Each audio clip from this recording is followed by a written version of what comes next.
Hello नमस्कार, मैं हूं रंजन और एक बार फिर से आप सभी का स्वागत है इस चैनल न्यू सक्सेस मंत्रा पर। दोस्तों, आज के इस वीडियो में हम लोग देखेंगे पुत्र वियोग। पुत्र वियोग जो कि एग्जाम पॉइंट ऑफ व्यू से बहुत ही इंपॉर्टेंट चैप्टर है और अक्सर यहाँ की पंक्तियों को उठाकर आपसे व्याख्या करने में पूछ लिया जाता है, जो कि मतलब पूछा जाता है, बहुत ही इंपॉर्टेंट है। तो आप उसको देखेंगे, समझेंगे और जानने का प्रयास करेंगे क्या है, कैसे है। इन सारी चीज़ों को हम बेहतर तरीके से एक एक वर्ड के साथ, एक एक लाइन को पकड़ते हुए एक्सप्लेन करेंगे।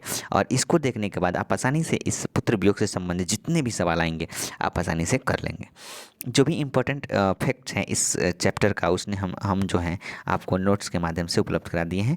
अभी आपको भेज दिया गया है, आप उसको क्या करेंगे, अपने नोटबुक में नोट कर लेंगे, ठीक है। और उसके बाद इस कविता के जितने भी क्वेश्चन हैं उसको भी आसानी से कर लेंगे। जब आप इसको बेहतर तरीके से समझेंगे और जानेंगे तब आसानी से क्वेश्चन एक भी नहीं छूटेगा, ये मेरी एकदम 100% गारंटी है। तो चलिए आगे हम बात करते हैं। सबसे पहले आपको बता दें कि पुत्र वियोग क्या है। तो पुत्र वियोग आप देखेंगे, पुत्र वियोग जो चैप्टर है ये लिखा गया है सुभद्रा कुमारी चौहान के द्वारा। अब जो सुभद्रा कुमारी चौहान हैं उनके द्वारा लिखा गया है। अब पुत्र वियोग में क्या है, तो सीधा देख रहे हैं, पुत्र, अब वियोग माने दुख या कष्ट। यानी कि एक माँ जो है अपने बेटे से बहुत प्रेम करती है। एक माँ अपने बेटे से बहुत प्रेम करती है, लेकिन जब उसका बेटा समय रहते हैं उसकी मृत्यु हो जाती है, यानी कि उसका बेटा जो है जवानी में ही मर जाता है, तो उस कंडीशंस में एक माँ अपने आप को कैसे संभालती है, उस चीज़ को बेहतर तरीके से इसमें दिखाने का प्रयास किया गया है। यानी कि उस घटना को कैसे माँ झेल पाती हैं, कैसे अपने आप को संभालती हैं, ठीक है, उस बेटे के लिए क्या क्या करती हैं, उन सारी चीज़ों को बेहतर तरीके से दिखाती हैं। आपकी भी माँ होंगी तो आपसे कितना प्रेम करती हैं, माँ माँ होती हैं, ठीक है। तो उसी चीज़ को कि जब उनका बेटा उनसे बिछड़ जाता है, अलग होता है, यानी कि मर जाता है, तो कैसे रह पाती हैं, उनका जीना, उनका जो जीवन है, ज़िंदगी, वो कैसे चलता है, इन सारी चीज़ों को इसमें दिखाने का प्रयास किया गया। एकदम बहुत ही मार्मिक है यार, सुनोगे तो मतलब काफ़ी मतलब आपको आहट आहत पहुँचेगी, लेकिन संभाल के और कुछ जो है इसको ध्यान से धैर्य के साथ सुनने का प्रयास करेंगे। चलिए तो बिना देरी किए हुए शुरू करते हैं आज की अपनी क्लास को। तो आज जैसे कि आप देख रहे हैं पुत्र वियोग, ठीक है, एकदम बेहतर तरीके से हम समझाने का प्रयास करें। कह रहा है कि आज दिशाएं भी हंसती हैं, है उल्लास विश्व पर छाया, मेरा खोया हुआ खिलौना अब तक मेरे पास ना आया। देखो कितना अच्छा लाइन है। कह रहा है कि आज सारी दिशाएं, सभी लोग, सभी चारों तरफ, उत्तर दक्षिण पूर्व पश्चिम सभी दिशाओं में लोग एकदम हंस रहे हैं, खुशियाँ मना रहे हैं। उल्लास विश्व पर छाया, यानी कि पूरे जगह पर, पूरे विश्व पर उल्लास छाया हुआ। लोग एकदम जहाँ हैं एकदम मस्त हैं, खुशी से झूम उठ रहे हैं, नाच रहे हैं, गा रहे हैं, सेलिब्रेट कर रहे हैं हर चीज़ को। लेकिन मेरा खोया हुआ खिलौना, मेरा खिलौना, खिलौना किसको इंडिकेट कर रहा है, इंडिकेट कर रहा है अपने बेटे को। कह रहा है कि लेकिन मेरा जो खोया हुआ खिलौना अब तक मेरे पास ना आया, अब तक मेरे पास ना आया। कह रही है माँ कि मेरा खिलौना जो है, मेरा बेटा जो है, खिलौना मेरा बेटा वो अब खो चुका है और अब तक मेरे पास लौट कर नहीं आया है। लेकिन सारी जगह खुशियाँ मनाई जा रही है, सारी जगह सभी दिशाओं में लोग एकदम हंस रहे हैं, उल्लास मना रहे हैं। लेकिन जो मेरा बेटा है, वो खिलौना, मेरा बेटा जो है वो अब तक मेरे पास नहीं लौट कर आया है। तो मर चुका है तो कहाँ से लौट कर आएगा, तो वही चीज़ें हैं। इसमें समझ में आ गया। चलिए दूसरा देखें। करे कि शीत न लग जाए इस भय से नहीं गोद से जिसे उतारा, छोड़ काम दौड़ कर आई माँ कहकर जिस समय पुकारा। यानी कि अपने बेटे से प्रेम को दिखा रही है इस पंक्ति में, अपने बेटे के प्रति प्रेम। यानी कह रही हैं कि मैं हमेशा उसको अपने जो है गोद में लिए रहती थी, ठीक है। शीत न लग जाए इस भय से, मैं उसको नीचे नहीं रखती थी ज़मीन पे, कहीं इसके जो है पैरों में शीत लग जाएगा, मिट्टी लग जाएगी, इस वजह से मैं उसको, इस डर से मैं कभी भी उसको नहीं गोद से जिसे उतारा, कभी मैं उसको अपने गोद से नहीं उतारती थी। वहीं कह रहा है कि शीत न लग जाए इस भय से, इस डर से कि इसको शीत न लग जाए, इसको मिट्टी न लग जाए, नहीं गोद से जिसे उतारा, मैं कभी उसको अपने गोद से नहीं उतारी। छोड़ काम दौड़ कर आई माँ कहकर जिस समय पुकारा। जब भी आप घर पे जाते हो तो आप दरवाजे पे ही होते हो तो आप पुकारते हो माँ माँ माँ, तो आपकी माँ जहाँ रहती है एकदम दौड़ के आती हैं और चिल्लाती हैं, बोलती हैं कि हाँ क्या हुआ क्या हुआ। तो वहीं कह रहा है कि छोड़ काम दौड़ कर आई, मैंने सारा काम धंधा छोड़ छाड़ के एकदम दौड़ कर आती है माँ कहकर जिस समय पुकारा। जब वो माँ कह के पुकारता था, सारा काम धंधा छोड़ के वो बेटे के पास आ जाती थी। क्लियर बात है। चलिए, थपकी दे दे जिसे सुलाई, थपकी दे दे, कह रहा है कि थपकी दे दे जिसे सुलाया, जिसके लिए लोरिया गाई, जिसके मुख पर जरा मलिनता देख आँख में रात बिताई। कह रहा है कि जब छोटे थे तो माँ जो है थपकी देकर सुलाती थी, ठीक है। जिसके लिए लोरिया गाई, गाना सुने हो ना, आवर निनिया निन्ना बनसे, गाना सुना है ना। तो वहीं आपकी माँ जो है ऐसे गाती हैं, लोरिया गाती हैं, थपकी दे दे जिसे सुलाया, जिसके लिए लोरिया गाई, यानी कि लोरिया गाती हैं, थपकी दे देकर सुलाती है आपको, जिसके मुख पर जरा मलिनता, अगर आपको थोड़ा भी मलिनता मतलब कष्ट होता था, दुख होता था, जब आप बीमार पड़ते थे, देख आँख में रात बिताई। आप सोते थे लेकिन आपकी माँ हर पल हर एक एक क्षण जो है रात में आपको देखती थी, क्या हुआ, कैसे है, कैसा है बेटा, यानी कि पूरे आँख जो है तुम्हें देख देख कर, जो बेटा बीमार है उस बेटे को देख देख कर एकदम पूरी रात बिता दी, यानी कि रात भर वो सोती नहीं है। कब? जब आप बीमार पड़ते हैं तब। जिसके मुख पर जरा मलिनता, यानी कि आपके मुख पर मलिनता, मलिनता का मतलब होता है जब आप बीमार होते हैं तभी तो आपके चेहरे पर मलिनता आती है, कष्ट होता है, दुख होता है, तो उस समय आपका जो है चेहरा थोड़ा सा उदास हो जाता है।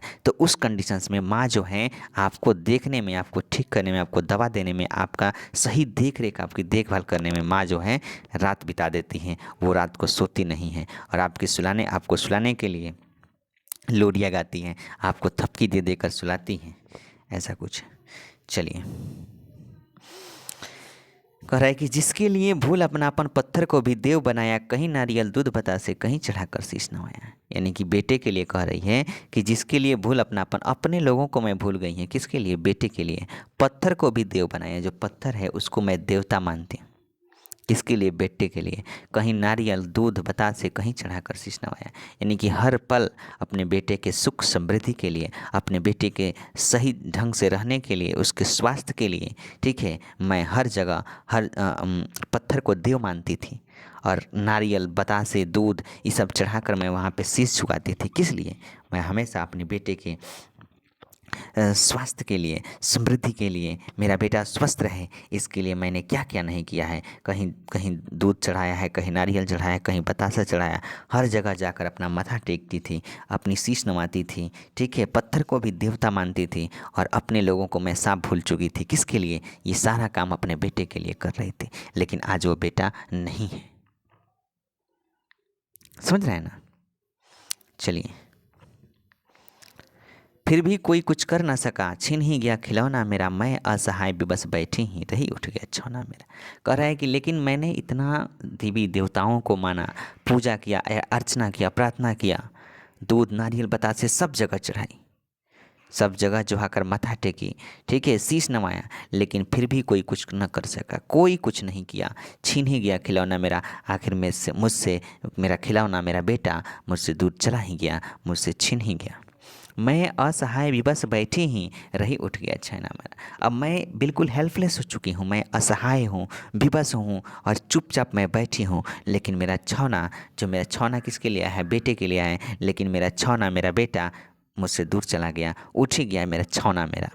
कहने का मतलब है, माँ कह रही है कि मैंने अपने बेटे के लिए क्या क्या नहीं किया, मंदिर मस्जिद सब जगह गई, दूध बतासे नारियल सब कुछ चढ़ाया, ठीक है, लेकिन किसी देवी देवता ने हमारे बेटे को कुछ नहीं किया।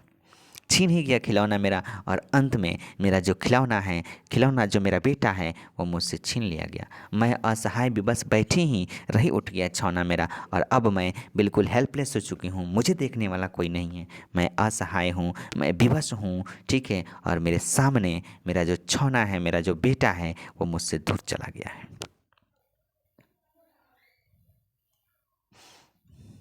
आगे है, तड़प रहे हैं विकल प्राण, पूछा हुआ सवाल है, तड़प रहे हैं विकल प्राण, ये मुझको पल भर शांति नहीं है, वह खोया धन पा न सकूंगी, इसमें कुछ भी भ्रांति नहीं है।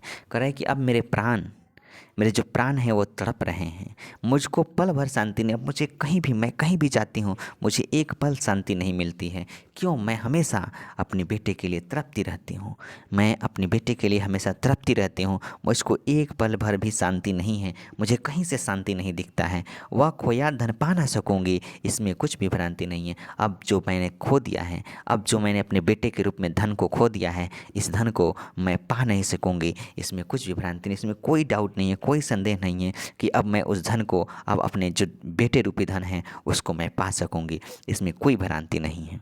आज मेरे प्राण तड़प रहे हैं, मुझको एक पल चैन नहीं है, एक पल शांति नहीं है। क्लियर बात है? चलिए, कराएं कि फिर भी रोता ही रहता है, नहीं मानता मन मेरा, बड़ा जटिल नीरस लगता है सोना सोना जीवन मेरा।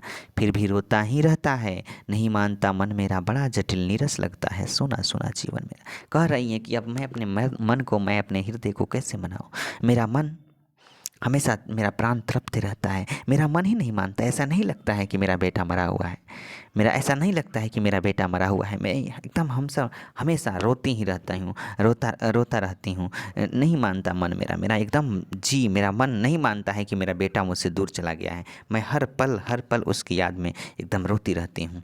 बड़ा जटिल नीरस लगता है सुना सुना जीवन मेरा। अब जो है मेरा ही जीवन, मेरा खुद का, माँ कह रही है कि मेरा खुद का जीवन एकदम सुना सुना हो गया है। जब बेटा था मेरे जीवन में एकदम हरियाली थी, चारों तरफ खुशियाँ ही खुशियाँ नज़र आ रही थी। एक माँ के लिए एक उसका बेटा जो है सबसे बड़ा धन होता है। अगर वही बेटा अगर उस माँ से छीन लिया जाता है तो उस माँ के जीवन में कुछ नहीं रहता है। तो वही माँ कहती है कि अब मेरे जीवन में कुछ नहीं है, मेरा जीवन बिल्कुल सुना सुना सा लगता है। अब बड़ा जटिल लगता है, बड़ा नीरस लगता है, एकदम मेरे जीवन में कुछ नहीं है, नीरस सा लगता है। क्यों? क्योंकि मेरा जो बेटा है वो मुझसे छीन लिया गया है। मेरा जीवन एकदम सुना सुना सा हो गया है। आगे देखिए,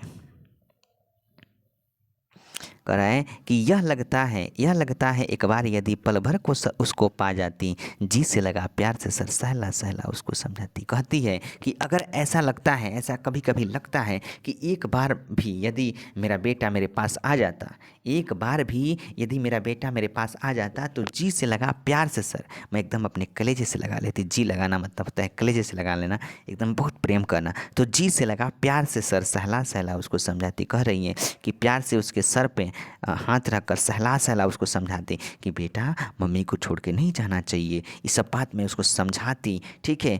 एक बार वह मेरे पास आ जाता तो वही कहता है कि यह लगता है एक बार यदि पल भर को उसको पा जाती। ऐसा लगता है कि अगर एक बार भी मेरा बेटा मेरे पास आ जाता तो एकदम मैं अपने कलेजे से लगा लेती, और कलेजे से लगाकर मैं प्यार से उसको सहला सहला कर, उसके सर पे हाथ रख कर सहला सहला कर उसको समझाती कि बेटा अब से मुझसे दूर नहीं जाना। समझ रहे हैं एक माँ के दर्द को उसके बेटे के प्रति। एक माँ को दर्द को समझेंगे। जब मैं बोल रहा हूँ अभी तो मेरे रोंगटे एकदम खड़े हो जा रहे हैं इस चीज़ को, मतलब कितना दर्दनाक तरीके से, कितना मतलब स्थिति में मार्मिक तरीके से इस शब्दों को रखा गया है। वाह, कमाल की कवित्री हैं सुमित्रा कुमारी चौहान, आप उसको देख सकते हैं कितनी अच्छी मतलब वे में इसको लिखने का प्रयास, कविता को लिखने का प्रयास किए हैं एक माँ और उस बेटे के कहानी को। तो समझ रहे हैं, यह लगता है एक बार यदि पल भर को उसको पा जाती, जी से लगा प्यार से सर सहला सहला उसको समझाती, उसको एकदम प्यार से सहला सहला कर समझाती, ठीक है, पल भर को उसको पा जाती।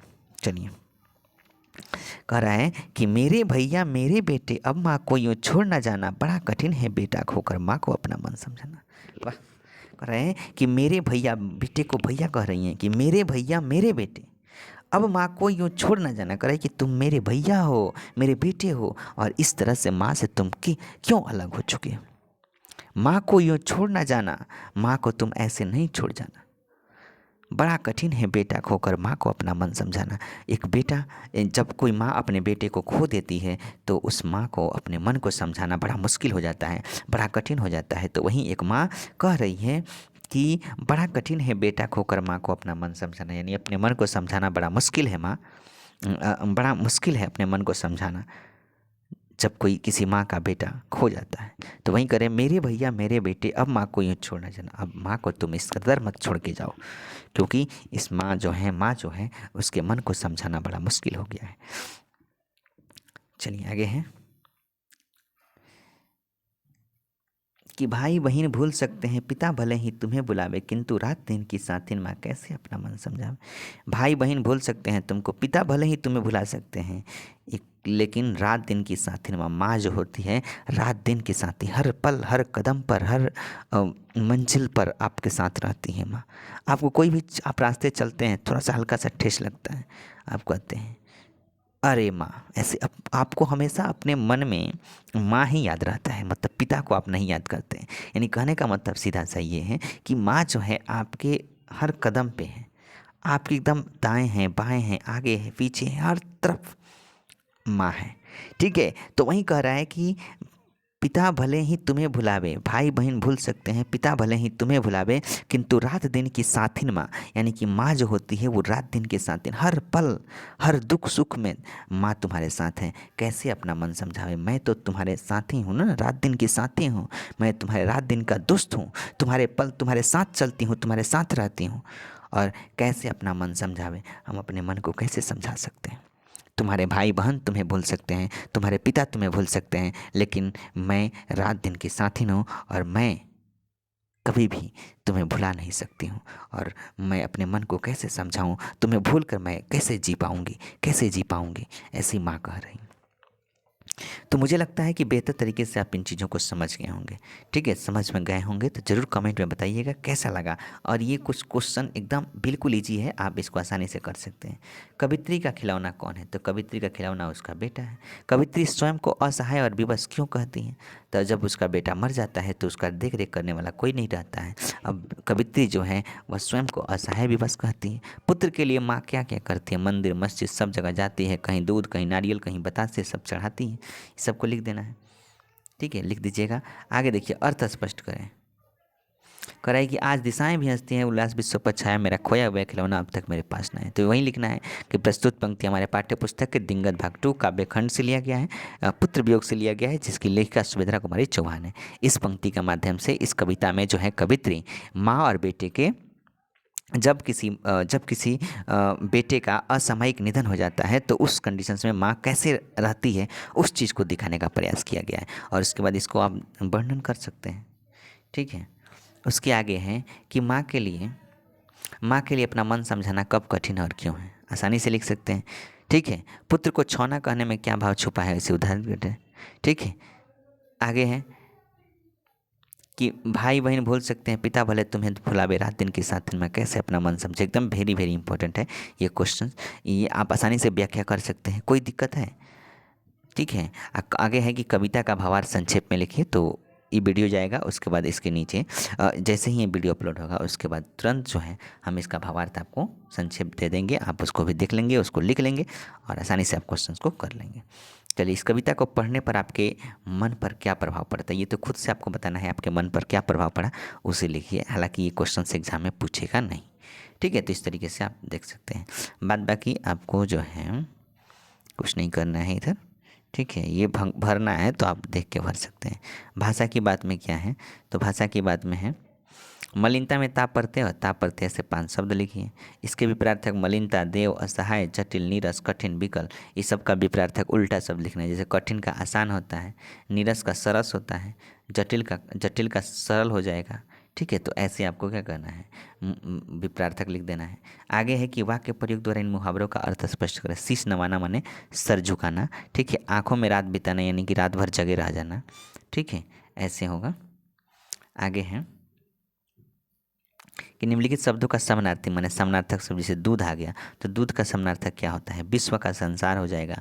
बहन का और क्या क्या समानार्थक होता है, छौना का समानार्थक, गोद का समानार्थक, गोद का एक अंक होता है जो कि बहुत इंपॉर्टेंट है, इसको आप लिख लीजिएगा, गोद का अंक होगा। आगे है कि उल्लास का संधि विच्छेद बताइए। तो उल्लास का संधि विच्छेद होता है उत्तधन लाश, उत्तधन लाश, ऐसे उसका संधि विच्छेद होता है, आप उसको कर लेंगे। ठीक है, तो इस तरीके से इस वीडियो में इतना ही, फिर मिलते हैं हम लोग नेक्स्ट वीडियो में। तब तक के लिए अपना ख्याल रखिए, पढ़ते रहिए, मुस्कुराते रहिए और गुनगुनाते रहिए और वीडियो को पूरा देखिए ज़रूर। ठीक है, और इसको बनाने का और समझने का प्रयास करिए। चलिए, इस वीडियो में इतना ही, मिलते हैं नेक्स्ट वीडियो में। तब तक के लिए बाय बाय, टेक केयर, ख्याल रखिए अपना, पढ़ते रहिए, मुस्कुराते रहिए। जय हिंद, जय भारत, थैंक यू।